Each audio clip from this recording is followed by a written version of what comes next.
Fala, líderes! Aqui é Leonardo Kinseski e antes de mais nada, eu queria te agradecer por ter baixado esse material. Se você é líder ou está se preparando para ser o líder, esse é o material certo para ti.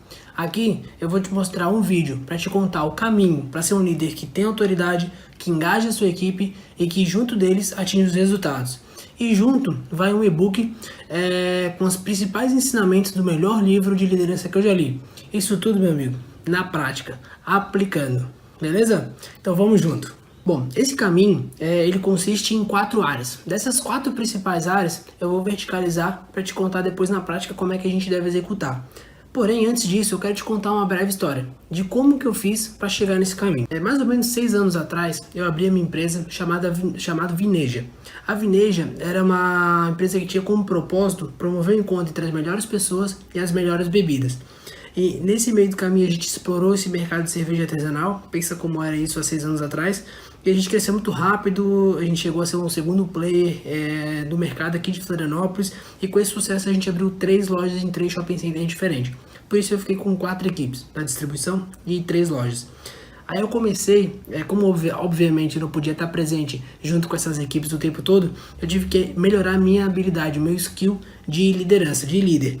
E eu comecei a estudar muito sobre o tema, me aprofundei e fui atrás e tudo mais. E aí comecei a ver que tinha muita teoria nesse mercado, muita teoria e pouca prática, pouca coisa estava me ajudando no dia a dia para eu conseguir exercer essa atividade. As coisas começaram a caminhar, eu fechei a minha empresa e depois eu tive uma experiência como trainee e líder de uma grande varejista do mercado, uma grande varejista que hoje que era nacional, agora já é multinacional, e lá eu pude aplicar todos esses conceitos que eu aprendi nesse caminho todo, o que funcionava e o que não funcionava. E aí eu tive clareza de como construir esse caminho para ter autoridade, para engajar minha equipe e ter os resultados que eu precisava, que eu merecia e que minha equipe merecia. E é isso que eu queria dividir contigo. Quando eu falo em autoridade, eu estou falando basicamente em autoconhecimento, o líder se autoconhecer, saber as suas características e saber o que ele precisa para ser um bom líder e principalmente como ele gera confiança e credibilidade da equipe. Quando eu estou falando de engajamento, eu estou falando de um dos problemas, talvez um dos mais sérios de uma organização e de um tratamento de um líder liderado, que é comunicação. A comunicação frequente é um desses principais problemas que a gente tem que explorar muito. E também como dar direção. Como direcionar a equipe, como dar um sentido único, como esse sentido único vai impactar e vai fazer os colaboradores se engajarem junto conosco e motivar essa equipe. E os resultados é um desses dois, tendo autoridade para dar a direção e o engajamento através da motivação e dar sentido para as coisas. Bom, agora entrando dentro desses 4 aspectos que eu falei, o primeiro que eu quero falar é talvez tirar um pouquinho do nosso peso de líder. Quando a gente assume uma equipe, está à frente de uma equipe, a gente acha que a gente tem que ser o melhor, tem que ter resposta para tudo, tem que... Enfim, não. Eu queria já te dizer, te adiantar e te tirar esse peso que não. O líder não é um super-herói. E esse é o primeiro aspecto. O líder ser um super-herói. Ele não é. Definitivamente ele não é. Isso é bom porque nos dá leveza para conduzir e a gente trabalhar melhor. Então, um desses aspectos que eu queria falar o líder não precisa ter resposta para tudo. Se um colaborador teu vier fazer alguma solicitação, te perguntar alguma coisa e tu não souber a resposta, não tem problema nenhum. Ainda mais na era do conhecimento, onde as informações estão bem disseminadas, não tem problema nenhum. O conhecimento se constrói junto. Pede um tempo e responde depois. Outra coisa, o líder não necessariamente precisa ter um maior conhecimento técnico daquilo que ele está fazendo. Seja num mercado de serviço de tecnologia, seja numa venda de algum produto, ele não precisa ser a pessoa que mais entende. Ele precisa entender, lógico, para poder liderar e comandar aquele sistema, porém ele precisa entender de liderança, de gente, de equipe, e não do produto em si. Então ele precisa ser a pessoa que mais sabe, mas ele precisa saber um pouco. E outra, que talvez seja uma das que mais nos deixam preocupados você, vamos errar. Erro faz parte do processo, como líder, como ser humano. Então fica tranquilo, erro faz parte, a equipe entende. O problema não é o erro que te define, mas é como tu contorna esse erro que vai te definir, como líder e como pessoa. Então esse é o primeiro ponto. O segundo ponto, a segunda área, que é autoconhecimento é a característica de um líder. Bom, porque eu só quero citar duas coisas. A característica do líder é bem batido, tem muita coisa sobre isso, só queria citar duas coisas que fazem de fato diferença. O primeiro e esse é tão importante que talvez se não tiver esse, esquece todo o resto, que é o líder tem que ser um exemplo. Não adianta o líder falar A e executar B. O líder tem que falar A e executar A. O líder tem que ser o que ele faz e o que ele fala. Tem uma frase que resume bem isso, que é o seguinte: o conselho é bom, mas o exemplo arrasta. Ou seja, o exemplo faz a diferença, o exemplo fala mais alto. Então, se tu não tá fazendo aquilo que tu tá falando, imagina a tua equipe. E por último tem um conceito que ele, de longe, se tu escutar e não prestar atenção, ele parece contraditório, por isso que eu vou pedir tua atenção. Talvez seja um dos mais importantes para no dia a dia, com a tua equipe, tu poder liderar melhor. Que o líder ele tem que ser próximo da equipe, porém distante. O que isso quer dizer, Léo? Quer dizer o seguinte: ele tem que ser próximo da equipe para conhecer, saber como cada um reage, saber como cada um reage a estímulos diferentes para poder motivar essa pessoa diferente, saber quais são os objetivos de cada colaborador para te aliar isso aos objetivos da empresa. Porém, você tem que ser distante para poder cobrar, para poder exercer o teu papel de liderança, de desenvolver. Porque desenvolver um colaborador não é só as coisas boas, as partes positivas, mas tem as questões negativas. Às vezes tem que ser mais firme, às vezes tem que ser mais duro, cobrar de uma forma mais incisiva, porque às vezes só assim tu vai conseguir tirar o máximo daquele colaborador, até pro ganho dele pessoal. Aliás, principalmente pro ganho dele pessoal, para ele se tornar um profissional melhor. E talvez se tu for muito próximo dele, talvez até amigo, tu vai te prejudicar esse outro lado de talvez quando precisar, na medida certa, ser mais incisivo e mais firme. Então tem que ser próximo, porém distante. Agora começando a ir para a parte prática, eu quero falar sobre direção e engajamento. Quando eu falo de direção e engajamento, eu vou citar duas coisas que assim são fundamentais, que tu pode aplicar amanhã com a tua equipe. A primeira delas é sobre definição de expectativas. Quando eu falo problema de comunicação ali atrás, às vezes muita coisa é subentendido e pouca coisa é dito. Eu faço assim, eu estou agindo assim, a minha equipe vai entender que é assim que eu quero. Às vezes não funciona. Se a comunicação não é clara, não é direta, não é expressa, o colaborador não vai entender, as coisas não vão acontecer e esse problema vai estourar em dado momento. Então o importante é definir a expectativa. Eu cito 3 coisas. A primeira qual a expectativa que tu tem sobre aquela equipe? Ou seja, o que tu espera daquela equipe?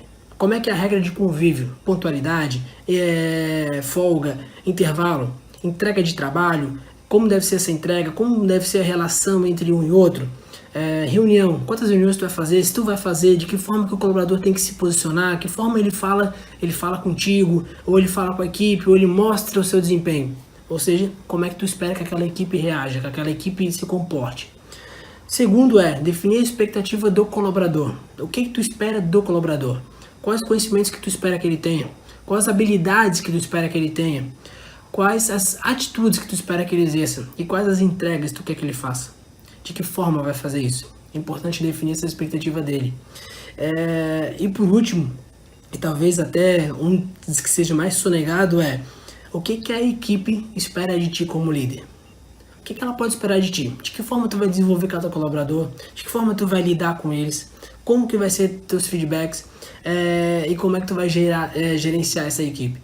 Então esses 3 pontos: coletivo, individual e da equipe para o líder. O segundo ponto dentro de direção e engajamento, talvez um dos principais, é feedback estruturado, que eu chamo. Esse feedback estruturado é o seguinte: às vezes nas organizações nós temos praticamente 2 modalidades. Aquelas organizações que fazem feedback de 6 em 6 meses para avaliação de desempenho, ou anualmente, para justamente avaliar o desempenho e aí poder fazer promoção de carreira, aumento salarial, enfim. Ou aquelas empresas que não tem tanto critério e o líder faz como acha que tem que fazer. E muitas vezes no dia a dia começa a fazer pequenas correções diárias que talvez ao longo de um tempo tenha perda de efeito com seus colaboradores. O ideal, e o que eu falo de feedback estruturado é o seguinte: são 3 critérios. O primeiro o feedback ele não pode passar de 15 dias. Então o teu colaborador não pode passar mais de 15 dias sem ter um feedback teu. Então isso vai te exigir a segunda coisa, que é agendar com ele esse feedback. Então esse feedback, quando for falar com ele, quando for estruturar isso com ele, já agenda. Já deixa a série de feedbacks agendados, dia e horário, para que ele possa se preparar. Quando tem feedbacks constantes, tu vai guiar ele nesse tempo que tu tem com ele. Então, de uma semana, de 15 dias. E ali tu vai acompanhar as atividades que ele está exercendo. O que ele fez que foi bom, o que ele fez que precisa melhorar, quais são os planos de ações futuros, quais são as próximas entregas que ele tem que exercer, se ele precisa de alguma ajuda tua ou não, se tu precisa de mais alguma coisa que ele faça. Então, é nesse período que tu vai exercer. Então, muito importante marcar isso antes para que ele possa se preparar e tu também possa se preparar. E por último, esse feedback não deve durar mais de 15 a 20 minutos. Para quê? Tem que ser um feedback rápido, porque como ele é tão constante, não é tanta coisa que tu vai lidar. É um período curto, então dá para ser mais rápido, dá para ser mais direto, mais objetivo. Se tu senta para fazer esse feedback numa mesa, talvez isso se alongue por muito mais. Então até aconselho fazer em pé, rápido, 15, 20 minutos, o feedback está dado, e aí tu passa para ele as informações que tu precisa. E é muito importante amarrar isso com fatos e dados.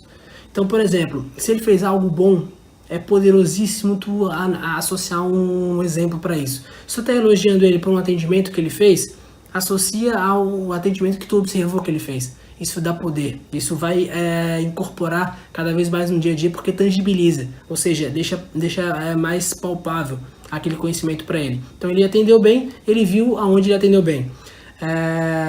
Se tu vai fazer uma crítica, ou aliás, uma crítica construtiva, ou seja, onde ele pode melhorar, associa também um exemplo a isso. Então trabalha sempre com exemplos. E se for traçar um plano de ação, tem esse plano de ação contigo e com ele, para que tu possa ver o desempenho e o desdobrar disso. Então, direção e engajamento, definição de expectativa e feedback constante de 15 em 15 dias. Beleza? Isso aí já dá para fazer amanhã. E por último, eu quero falar sobre gestão de pessoas. Quando eu falo de gestão de pessoas, eu quero falar da seguinte maneira. Como que eu vou gerar confiança e credibilidade, que é um dos principais pontos. Eu falei anteriormente que o líder não precisa ter resposta para tudo. Mas é fundamental que o líder dê a resposta para tudo. Deixa eu falar melhor. Ele não tem que ter resposta na hora para o colaborador. Ele não precisa saber todos os caminhos, todas as saídas. Mas, porém, ele tem a obrigação de depois ele dar o retorno para esse colaborador. O que faz quebrar o elo de confiança e começar o desengajamento é quando ele para de acreditar em ti. Quando ele para de acreditar que tu vai resolver os problemas dele, que tu vai dar a direção, que ele pode se sentir seguro contigo. A partir do momento que tu para de dar as soluções ou dar o retorno que ele precisa sobre as demandas que ele te coloca, começa a gerar essa quebra de confiança. Então é importante que tu, como eu falei, não tenha resposta para tudo, não precisa ter, mas porém, dê o retorno. Se eu não tenho agora, trabalha a informação, vai atrás, busca, vê o que tu pode fazer e retornar para o colaborador. Esse retorno pode ser assim, João, eu tô vendo isso, tô atrás de informação, mas ainda não consegui. Mostra para ele que tu tá acompanhando aquilo ali. Beleza? Então pode ser das coisas mais simples como isso ou das coisas mais complexas, de ter que chamar ele para conversar. Mas dê um encaminhamento. Encaminhamento é importante. Segundo, treinamento. Treinamento é extremamente importante para fazer, como tu está acompanhando o feedback constantemente, tu vai saber onde tu precisa melhorar, quais são os gargalos, aonde tua equipe tá com uma certa defasagem. Então, um treinamento para nivelar isso aí, para melhorar o desempenho, para melhorar o potencial é importantíssimo. Tu vai fazer tua equipe melhor, teu colaborador melhor. E por último a gente está cada vez com mais demanda. Então é fundamental que, mesmo com mais demanda, a gente gerencie nosso tempo para que a gente lidere mais e operacionalize menos. Lidere mais, operacionalize menos. Se a gente baixa muita cabeça para executar, a gente está com pouco tempo para levantar a cabeça e olhar a nossa equipe. Ver onde é que a gente pode melhorar. E a gente é líder, não é operador. Então a gente tem que liderar mais a nossa equipe, executar menos as tarefas. Então organizar nosso tempo para isso. Certo? Isso era o que eu tinha para falar nesse vídeo. É claro que nesse vídeo eu não consigo destrinchar tudo que tu merece escutar e tudo que tu precisa para ser um bom líder, porém esses já são uns bons indícios, bons caminhos para que tu possa de fato aplicar isso amanhã já com a tua equipe e estruturar isso aí, certo? Como esse vídeo não consigo abordar tudo, nos acompanhe nas nossas redes sociais, no Facebook, no Instagram, na nossa lista de e-mails, que constantemente, frequentemente, eu vou mandar mais conteúdo sobre isso, para que a gente possa crescer junto e estar junto, beleza? Um abraço e até a próxima.